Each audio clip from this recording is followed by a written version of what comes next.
I grew up surrounded by a gentle family and kind friends.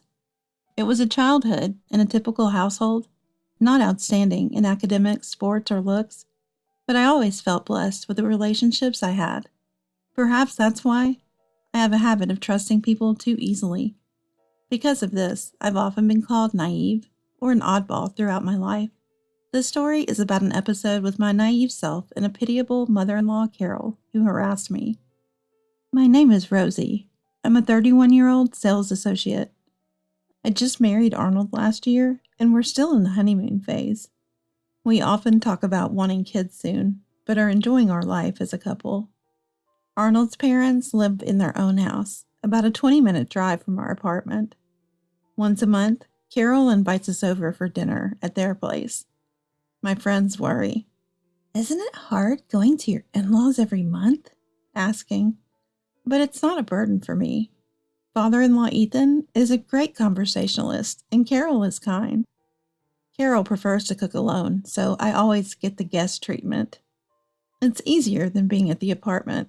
I just laugh and chat with Ethan and Arnold while they drink, and the meal is served. Except for one thing. Ugh. Today, Arnold and I were invited over for dinner again by Carol. But as soon as I tasted the soup she made, I let out a groan. Ew. What's wrong, Rosie? Arnold looked at me puzzled. This soup tastes unique. Something I've never had at home. It's delicious, Carol. Really? Thanks. There's more if you want. Yes. I forced a smile for Carol. If I had another bowl, my blood pressure would skyrocket. That's how intense Carol's soup was. Glancing at Arnold and Ethan, I saw them peacefully enjoying their drink. Is this the taste of home here? I resigned myself to the situation and forced down the soup. It seems the in-laws like strong flavors. Carol's cooking is overly salty, like seawater, and her sweets are cloyingly sweet, like eating a lump of sugar. The first time I tried it, I almost burst out laughing, but the rest of the family ate it as usual, leaving me astonished. I couldn't bear to leave it, so I finished it.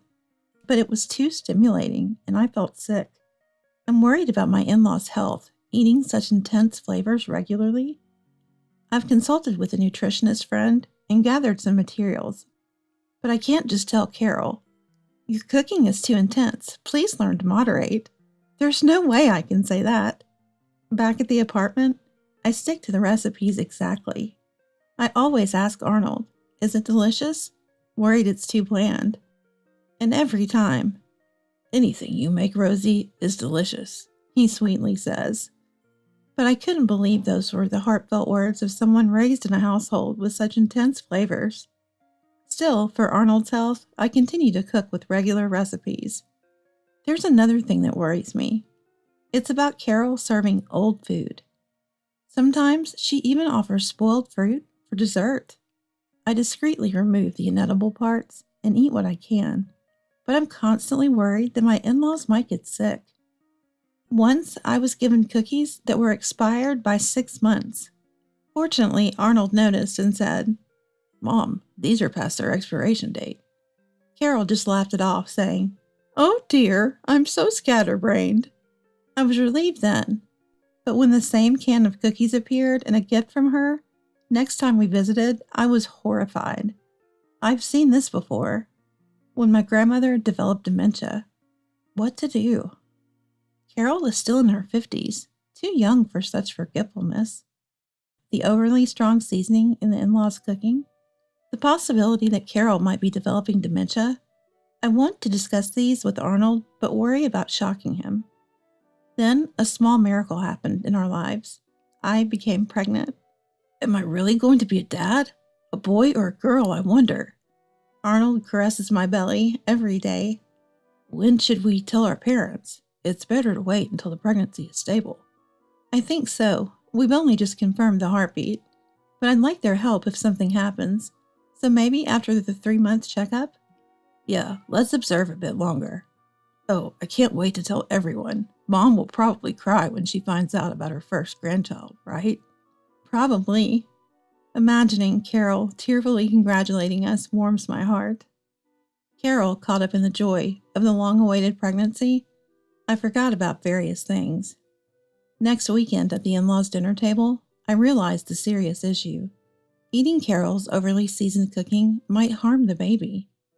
Books I read during pregnancy warn that high blood pressure and diabetes can affect pregnancy and childbirth. Even if I can handle expired food, it might harm my baby. The thought terrified me, and I could hardly eat. Rosie, you're not eating much. Didn't you like the food? Carol frowns, looking at my plate. No, it's not that. Rosie is tired and doesn't have much appetite. Arnold hurriedly covers for me, thinking it's morning sickness. Really, Rosie? Don't overdo it at work. Sorry, Ethan says kindly, but Carol's expression remains stern. I feel guilty for leaving food and lying. After dinner, Carol offers me a large brown cookie with coffee. Have something sweet at least. It'll surely refresh your tired body. Thank you. What a kind person. I intended to at least eat the cookie, but lately sweets make me nauseous. Arnold's light brown cookie was bite-sized. Making sure Carol in the kitchen can't hear, I whisper to Arnold. Can we swap cookies? Huh? Oh, sure. I peel off the wrapper from Arnold's cookie. The expiration date is tomorrow. I put it in my mouth and wash it down with coffee. This cookie is a bit hard. Arnold, breaking the larger cookie in half, looks puzzled. Just as he's about to eat it. No! Carol, returning from the kitchen, yells out. Startled, my heart leaps. Arnold freezes and Carol snatches the cookie from his hand. Why does Arnold have this cookie? I gave it to Rosie. It's fine. I'm eating it. It's not fine. It expired. What? A stunned silence follows Carol's outburst. Confused, I blurt out. That cookie was expired? I didn't notice any date on it. But my words hardly helped the situation. Rather, it only confirmed there was malice in Carol's actions. So, Mom, you were trying to make Rosie eat something expired without telling her? Arnold asked Carol, emotionlessly. When Arnold is quietly angry, it's even more frightening. Carol seemed to understand this and was frantically trying to cover it up. It's not like that. The expiration date passed, but it was a big, tasty thing that I wanted Rosie to eat. Then why did you freak out when I was about to eat it? You knew it was bad and still passed it to Rosie, right? Well, even I, usually oblivious, finally realized. Realizing it, I felt a chill run down my spine. So you mean to say, Carol, that you've been intentionally giving me old things and expired sweets? What? What do you mean, Carol? Ethan glared at her with an intense look. It wasn't on purpose, just some old stuff left over. Thought it'd be a waste not to have Rosie eat it. That's exactly what doing it on purpose means. There's no good reason to feed someone something too old for you to eat. But she's a wife, right? It's natural for a wife to eat old stuff. You're a wife too, but you've never been treated like that. Well, yes, but... Carol, panicking, slammed the table. Watching her, I felt my heart growing cold. The Carol I loved was nowhere to be seen. I was utterly disappointed, thinking it was all an illusion. The betrayal made her look not kind but hideous, frantically making excuses. That made me wonder about something else. Was all that also Carol's malice? Was the overly strong taste of the food also a form of harassment? What? Ethan and Arnold looked surprised. Oh! Carol's face said it all. Arnold grabbed a cup of soup in front of me. No, Arnold! Ignoring Carol's protest, Arnold tasted the soup and spat it out. And then I spat it out. Tastes like drain cleaner. Ethan, trying a bite of the food I hadn't touched, grimaced. Rosie, have you been finishing all this food every time? Yes, I thought this was the taste of this household. Ethan and Arnold ate it too. We had normal seasoning, Arnold explained. I see. So that's how it was. Arnold's shoulders dropped, looking drained. No way, this seasoning is messed up. Plus, you've been eating expired stuff. I thought maybe Carol was developing dementia. Carol's mouth twitched. To think she was not liked by her son's wife and considered a sympathetic old lady with early dementia? Poor woman. Rosie, you're kind. You endured thinking Mom had dementia. Arnold praised me with a gentle voice. In contrast, Mom? Exactly.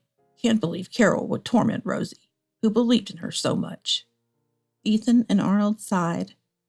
I never thought Carol was like that. I consulted with everyone, worried about her taste buds and health, thinking she might have early dementia at her age. Consulted with who? Carol's face went pale. She hadn't imagined her misdeeds were known to others. My parents, friends, colleagues, they were all kind and gave me various materials and pamphlets, see? I pulled out pamphlets from my bag, piling them up. My effort of carrying these around, intending to consult Ethan or Arnold, came to use in an unexpected way. Amazing. You were really worried about her. The men were spreading out the pamphlets, seemingly moved. Of course, Carol was furious. What a terrible wife. I'm not sick, you know. The terrible one is you, Mom. Unlike Rosie, who has a pure heart and was genuinely worried, right? Shut up, shut up. I never liked this wife from the start. It finally opened again. Carol finally snapped, pointing at me with a furious glare. My precious Arnold, taken by such a foolish woman. And she didn't even notice the harassment. She must be out of her mind. I wanted a more beautiful wife for him, with a good job, someone I could proudly show off. You're foolish to say such things about such a good daughter-in-law, Ethan retorted. Ethan, you're being deceived by this woman. What? A heated argument erupted between my in-laws right before me. I really was hated by Carol. Knowing it is one thing, but being verbally abused by someone you believed in still hurts. Feeling down, Arnold muttered beside me. Mom, why didn't you tell me this before we got married? Then I could have. Arnold? Carol looked at him with expectation. Right? Surely you're on my side, her eyes seemed to say. If I had known, I would have cut ties with Mom. Arnold! Ignoring Carol's despair, Arnold bowed to me. Rosie, I'm sorry. I didn't know and made you suffer. Arnold, I'm sorry too. I never realized Carol was just naturally mean. Mean? Carol's eyes twitched. She probably never expected to be called that by me, someone she looked down on. I married Rosie because she's so pure. Don't worry, we won't come here again. Wait, Arnold, you can't do this. The one who can't do this is you, Mom. Our child will never meet you. Child? No way. Carol's eyes shifted to my belly. Clever as always, Carol. But if she had realized my lack of appetite sooner, things might have been different. Too busy with her harassment. Let's go, Rosie. Yeah. Taking the hand Arnold offered, I slowly stood up. Wait, I'm sorry, Arnold. It was just a little whim. Carol, desperately clinging, was coldly dismissed by Arnold. You should be apologizing to someone. Carol glanced at me, her eyes filling with loathing. I had no desire for her apology, so I spoke first. Carol, you betrayed me. I can never trust you again. I won't let my precious child meet someone like that. Goodbye. No, no! Carol collapsed with a cry of agony. We left the in-laws' house, Ethan seeing us off, not looking back. We probably won't ever return.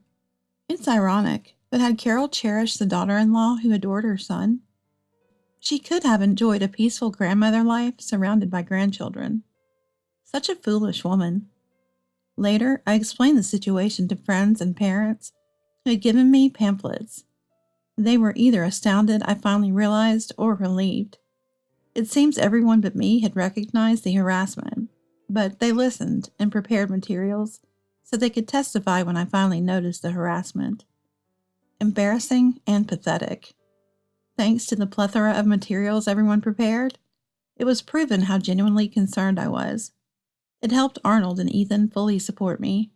I truly am blessed with the people around me.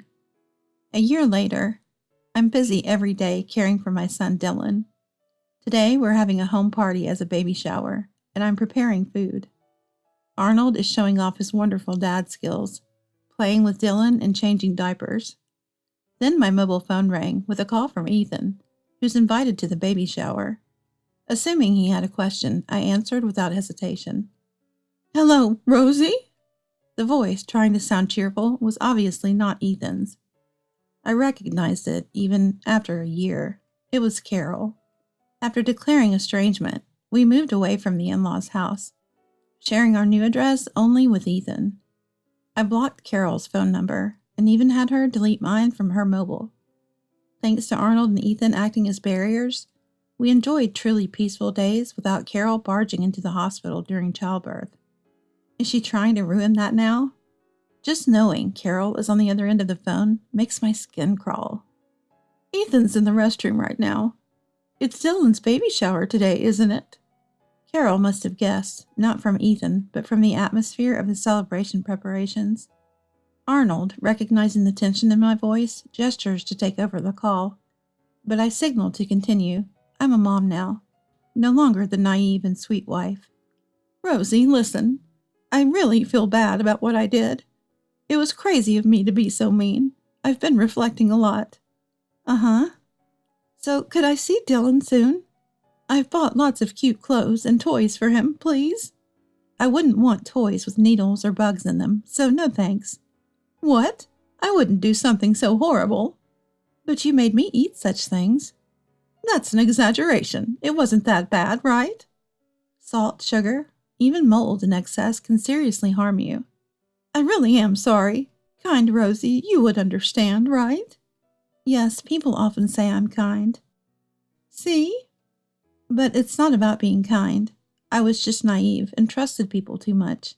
Once betrayed, I can't trust again." "What?" "So, I'll never trust or forgive you, Carol. I'll never let my precious Dylan meet you." "Wait, Rosie." "Hey, what are you doing?" "Ethan." From the other end, I hear Ethan's angry voice and Carol scream. I quietly press the end call button. "Mom's sorry, but you've become strong, Rosie." Arnold sighs in relief, resting his hand on my shoulder. "Of course, I'm his mom," I say, lifting Dylan from his crib and nuzzling his cheek, his small, soft body, his mouth smelling faintly of milk, his clear eyes reflecting me. Just his presence overflows me with maternal love. I can do anything to protect him. The naive wife is a thing of the past. Something smells good. Maybe the chicken in the oven is almost done. Can't wait. Ah! Dylan, oblivious to everything, happily responds, and we both smile. Being unaware of people's malice was easy and happy. But that was because others protected me. Now it's my turn to protect my family. Determined to become even stronger, I hope for these peaceful days to continue forever.